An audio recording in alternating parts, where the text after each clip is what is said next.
संसद में जब वो बोलते हैं संसद भवन की दीवारें फरफराने लगती है। आज वैसे असदुद्दीन ओवैसी साहब को प्रधानमंत्री की जरूरत है देश को। कहानी में था ना, गंगाधर ही शक्तिमान है, शक्तिमान ही गंगाधर है। वही स्थिति है, कांग्रेस ही जो है बीजेपी है, आज बीजेपी ही कांग्रेस है।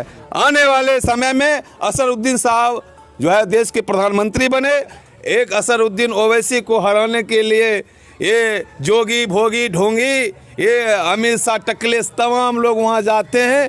यह उनगामी बाबा साहब को मालूम था इस देश के ब्राह्मण बदमाश होते हैं और इंडिया का मतलब जैसे वो हिंदुस्तान कहने लगेगा, हिंदू स्थान कहने लगेगा, ब्रह्म स्थान करने लगेगा, काली स्थान कहने लगेगा। अख्तरुल इमान साहब ने ऐसा नहीं कहते कि जो हम हिंदुस्तान शब्द नहीं बोलेंगे।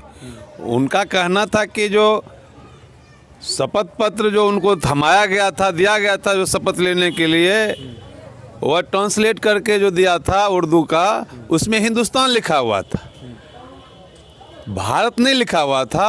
तो इन्होंने इजाज़त मांगे थे अध्यक्ष से, विधानसभा अध्यक्ष से उन्होंने इजाज़त मांगे थे कि श्रीमान हमने बचपन से पढ़ते आया है कि हम संविधान, भारत की संविधान ऐसा पढ़ें, भारत के संविधान पढ़ाया गया है, पढ़ते आए हैं, इजाज़त हो तो हम ये शपथ लेते हैं कि भारतीय संविधान में जो वर्णित है वो हम भारत का संविधान बोलेंगे। इसकी इजाज़त लेकर उन्होंने वो बोले थे। इस बात को जो है हिंदुस्तान नहीं बोला, ये ऐसा मीडिया वाले कहते हैं। ये जो ब्राह्मणवादी कारपोरेट मीडिया जो हैं ये ऐसा दुष्प्रचारित करते हैं कि अख्तरुल इमान जो है हिंदुस्तान नहीं बोला। जबकि आपको आश्चर्य होगा, आम आवाम में सबसे ज़्यादा मुसलमान लोग ही हिंदुस्तान शब्द का प्रयोग करते हैं और इन्होंने भारत का संविधान बोले। इस पर ये कौन सा ये अनलीगल बात थे, क्या अनकॉन्स्टिट्यूशनल बातें थी? और संवैधानिक बातें हैं भारत बोलना। भारत का संविधान है और यह इतिहास की पहली बार एक कोई मर्द है जिन्होंने जो संविधान के अनुरूप बातें की, संवैधानिक बातें इन्होंने संसद में रखने का काम किया। विधानसभा में संसद का मुद्दा उठाए, संसदीय बात को इन्होंने जो ऐसे बात रखने के लिए, बोलने के लिए इजाज़त मांगे। यह जो है स्वागत जोग है। मैं उनको सलाम करता हूं इस बात को लेकर कि ये संसदीय बात को उन्होंने रखा। श्रीमान जो ये भारत के संविधान है, हिंदुस्तान का संविधान नहीं है, इसलिए हमें भारत का संविधान शपथ लेने की इजाज़त दिया जाए। क्योंकि जब भारतीय संविधान आप पढ़ेंगे, उल्टा कर देखेंगे, भारत संविधान की जो है सबसे पहले आर्टिकल 395 आर्टिकल में सबसे पहले आर्टिकल लिखा हुआ है संघों के नाम, हम भारत के लोग। हाँ, उसमें नहीं, उसमें जो है संघ का देश का नाम क्या होगा, आर्टिकल 1 में लिखा हुआ है, अनुच्छेद 1 में लिखा हुआ है जो इंडिया दैट इज भारत। और बात मैं आप बता देता हूं, इंडिया दैट इज भारत, सारे एक एक आर्टिकल बाबा साहब ने इंग्लिश में लिखे हैं, लेकिन देश का नाम इंडिया है, उसको हिंदी भी बाबा साहब ने किए भारत। ये दूरगामी बाबा साहब को मालूम था इस देश के ब्राह्मण बदमाश होते हैं और इंडिया का मतलब जैसे वो हिंदुस्तान कहने लगेगा, हिंदू स्थान कहने लगेगा, ब्रह्म स्थान करने लगेगा, काली स्थान कहने लगेगा। ये बाबा साहब को पता था ब्राह्मण कितने बदमाश होते हैं, इसलिए बाबा साहब ने इंडिया का हिंदी भी किए। एक आर्टिकल पूरे संविधान का एक अनुच्छेद जो है उन्होंने हिंदी भी ट्रांसलेट कर दी, हिंदी इंग्लिश का हिंदी भी कर दिया अनुवाद, जी इंडिया दैट इज भारत। ये भारत शब्द का प्रयोग संवैधानिक शब्द है, स्वागत जोग है, ऐसा किसी ने बोलने का काम नहीं किया। ये पहली बार विधानसभा में भी बात रखे। अख्तरुल इमान साहब को मैं सलाम करता हूं कि उन्होंने संविधान की बात रख के और पूरे देश को बताने का काम किया। ये जो है भारत है। अच्छा विजय जी, आप एक चीज़ बताइए, अभी जो है हैदराबाद में कॉरपोरेट का चुनाव है, वहाँ पे जो है असदुद्दीन ओवैसी को बताया जा रहा है कि हराने के लिए देश का गृह मंत्री अमित शाह, उसके बाद आपका योगी आदित्यनाथ, वो भी प्रचार करने के लिए वहाँ पे उतरने वाले हैं। इस पर क्या कहना चाहेंगे आप?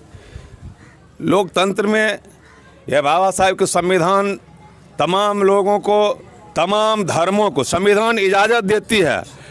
जो हर धर्म के लोग और हर राजनीतिक दल के लोग अपने धर्म, धार्मिक लोग अपने धर्म और राजनीतिक दल अपने पार्टी के विचारधाराओं को इस देश में कहीं भी जो है से प्रचार प्रसार कर सकता, कोई मनाही नहीं है। कि क्या मजबूरी रही? हम यही बात कर रहे हैं, वो जा सकते, जाए, उनको जाने में मना नहीं है। हम उनको वहाँ जो है से जो जा रहे हैं, हम हैदराबाद के लोगों को कहेंगे उनको स्वागत कीजिए। हम वैसे जो है बेहूदे किस्म के लोग नहीं हैं जो यदि हैदराबाद से यदि यहाँ ओवैसी साहब आते हैं तो कहेंगे वो भटकटुआ है। हम वैसे गिरे हुए इंसान नहीं हैं। हम जो है से वो कहते हैं जाएं, लेकिन एक चीज़ ही दिखाता है, एक असरुद्दीन ओवैसी को हराने के लिए ये जोगी भोगी ढोंगी, ये अमित शाह टकलेस तमाम लोग वहाँ जाते हैं। यह उनको औकात को पता है कि जो असरुद्दीन ओवैसी जो है उनको ताकतवर है, वहाँ आम आवाम में उनकी जो पैठ है, उनकी जो पकड़ है, उनको कैसे ध्वस्त किया जाए। ये आप समझ सकते हैं इन लोगों में एक कितने जो है से भय पैदा हुआ है।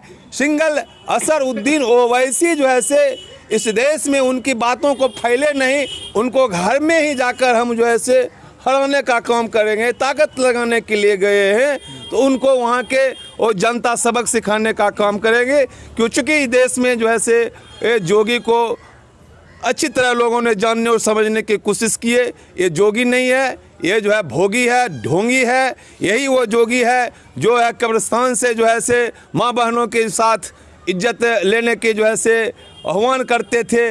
यही जो है अमित शाह है जो दलित पिछड़े अकलितों को जो है से नागरिकता से वंचित करने के लिए काले कानून लगाने का काम करते हैं। ये इन लोगों को सबक सिखाने का वहाँ काम करेंगे।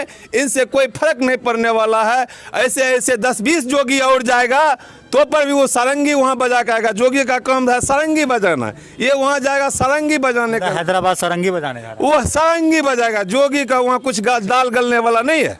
आप एक चीज़ बताइए कि कांग्रेस और बीजेपी में कितना फ़र्क मानते हैं? आपको खास करके हम मुसलमानों को और इस आपके चैनल के माध्यम से कहना चाहेंगे, जो जितना जल्दी हो सके उतना जल्दी, वो सीरियल में देखते होंगे, कहानी में था ना, गंगाधर ही शक्तिमान है, शक्तिमान ही गंगाधर है। वही स्थिति है। कांग्रेस ही जो है बीजेपी है, आज बीजेपी ही कांग्रेस है। तो कांग्रेस जो है ये आरएसएस की माँ है, उसके ही बाल बच्चे हैं, उसके जो है से बच्चे बुतरुक हैं। ये भाजपा है, अब जवान हो गई है, माँ बूढ़ी हो गई है, तो वो तमाम जो है वो माँ जो है कांग्रेस उसकी मैया, पहले कांग्रेस मैया कहते थे। दलित पिछड़े जो थे मुसलमान कांग्रेस पार्टी को कांग्रेस मैया कहते थे। तो कांग्रेस मैया बूढ़ी हो गई है तो सारे बेटा जो है जवान हो गया है, तो सब कांग्रेसी बुढ़िया माँ भी जो है से सब जो है से भाजपा ही हो गया है।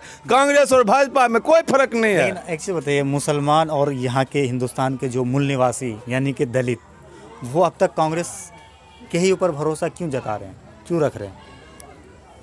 वो हमारे लोगों को जो है एक जो होते हैं ना, बाबा साहब कहते थे से हरा सांप, हरे घास में जो है ना, घास जो होते हैं हरे रंग के होते हैं, तो घास में छुपे हुए जो सुगबा सांप हरा रंग के होते हैं वो पता नहीं देता है। और वो घास काटने के लिए अपने मवेशी को खिलाने के लिए घास चारा जो खिलाने के लिए काटते हैं, तो वो हरा हुआ सांप रहता है, तो वो जो है घास काटने के दरमियान में वो हरा सांप जो है काट लेता है।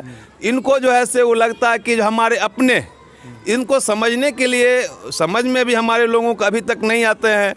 समझ में आएगा जब बाल पक जाते हैं तो उन लोग समझते हैं। अभी नए जनरेशन का लड़का भी नहीं समझ पाए, या जो बहुत पुराने लोग हैं जो मानसिक रूप से गुलाम लोग हैं वह नहीं समझ पा रहे हैं कि वो अपने अभी भी कांग्रेस को हिमायती समझते हैं, जबकि वह छुपा हुआ शत्रु है। हम भाजपा जो है वो खुला खुली कहता है दलितों को यहाँ अधिकार से वंचित करेंगे, मुसलमानों को यहाँ से भगाएंगे, तो हम कहते हैं कि वो खुला दुश्मन है। खुला दुश्मन से खतरनाक होता है छुपा हुआ दुश्मन।